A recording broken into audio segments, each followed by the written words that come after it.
जय श्री राधे। बंधुओं, कुछ समय से यानी कि कुछ दिनों से राधा तत्व पर बहुत विचार विमर्श चल रहा है। बहुत तर्क वितर्क कुतर्क हो रहे हैं समाज में। तो हमने सोचा कि भाई हम भी अपने भाव को प्रस्तुत करते हैं। सत्य कहें तो राधा तत्व हम और आप जैसे लोगों के समझने का विषय ही नहीं है। क्यों? बोले यो ब्रह्मा रुद्र शुक नारद भीष्म मुखैर अलक्षतो न सहसा पुरुषस्य तस्य सद्यो वशीकरण चूर्ण मंत्र शक्तिम तम राधिका चरण मनु रेणु स्मरामि। वो योगेश्वरेश्वर कृष्ण जिनके दर्शन करने के लिए तो देवादिदेव महादेव ब्रह्मा जी नारद जी ये सब पंक्ति में कतार में खड़े रहते हैं कि हमारी बारी कब आएगी। ऐसे योगेश्वर कृष्ण को भी वश में करने वाली श्री राधा रानी की केवल एक चरण धूल ही काफी है। और उस श्री जी को हम कैसे जान पाएंगे? उस राधा तत्वों को कैसे पहचान पाएंगे?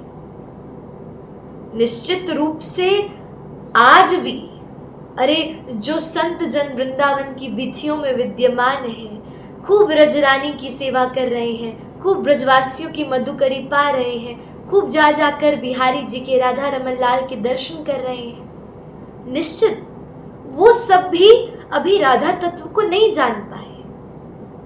हमारे देवादिदेव महादेव शिव विधि उद्धव सबन की यह आशा उर्चित लता गुल महु सिर धरऊ वृंदावन रजनित। महादेव भी नित्य वृंदावन की रज मस्तक पर लगाते हैं। क्यों? बोले उस राधा तत्व को जान पाऊं, उस राधा तत्व को पहचान पाऊं। वो बहुत गुह्य गोपनीय विषय है और वो राधा तत्व की हमें समझ तभी आती है सोई जाने दे देहु जनाए, जिसको श्री जी जनाना चाहे। और रही बात शास्त्रों की, अनेक शास्त्र हैं संसार में, अनेक शास्त्र बहुलाश्च विद्या। अब अलग अलग शास्त्रों में बहुत कुछ लिखा है। किसी में सृष्टि के विस्तार की कथा किसी और तरीके से है, किसी में सृष्टि के निर्माण की कथा किसी और तरीके की है। अब सत्य कहे, जब एक व्यक्ति एक व्यास गादी पर बैठता है तो उसके कुछ विशेष दायित्व हो जाते हैं। और वो दायित्व कैसे होते हैं? अब उसके लिए, क्योंकि वो एक सबके लिए रोल मॉडल है, एक श्रेष्ठ पुरुष है, तो जैसा वो कहेगा अपने मुख से, कहीं ना कहीं लोग उसके उन भावों को मानना प्रारंभ कर देंगे।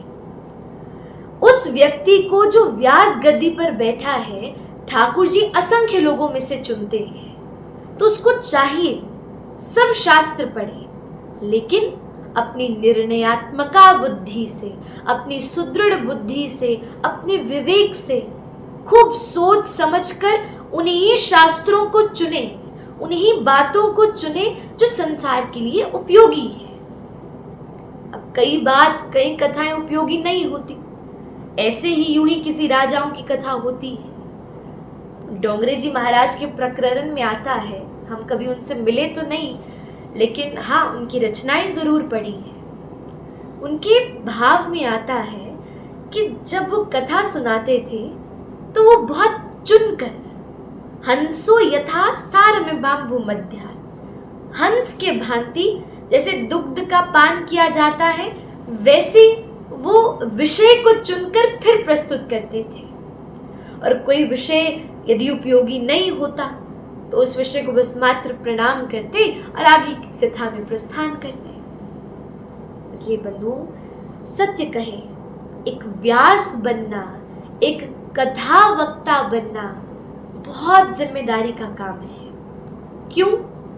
क्योंकि यदि आप ही अपने धर्म के प्रति गलती से ही क्यों ना कुछ कह दें, लेकिन गलती से निकले हुए उस वाक्य को भी विधर्मी जो है वो काट काट कर उपयोग करेंगे। अरे तुमने तो कहा था तुम्हारे भगवान ऐसे हैं, ये तो ये कह रहा है, अरे तुम्हारा ही वक्ता कह रहा है। इसलिए इन विषयों में बहुत सावधान रहो। और रही बात हमारी श्री जी की। हमारी श्री जी के विषय में कोई कुछ भी कहे, लेकिन आजकल के समय में राधा नाम की खूब प्रशंसा गा रहे, राधा नाम की खूब गुणानुवाद कर रहे हमारे वृंदावन के श्री परम पूज्य प्रेमानंद जी महाराज, जो युग पुरुष हैं, जिन्होंने राधा नाम को इतना अवगत करवाया संसार में, भूले भटके लोगों को मार्ग पर लेकर आया।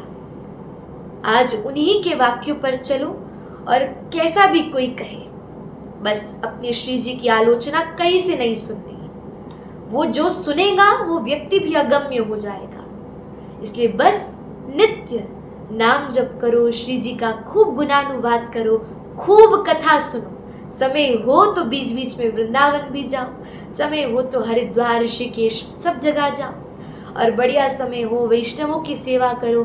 संत आसपास यदि हो तो संतों का संग भी करो, और सब करते हुए बढ़िया से असहाय व्यक्ति की सेवा करते हुए अपने जीवन को व्यतीत करो और हर परिप्रेक्ष्य में सावधान रहो। जय श्री राधे।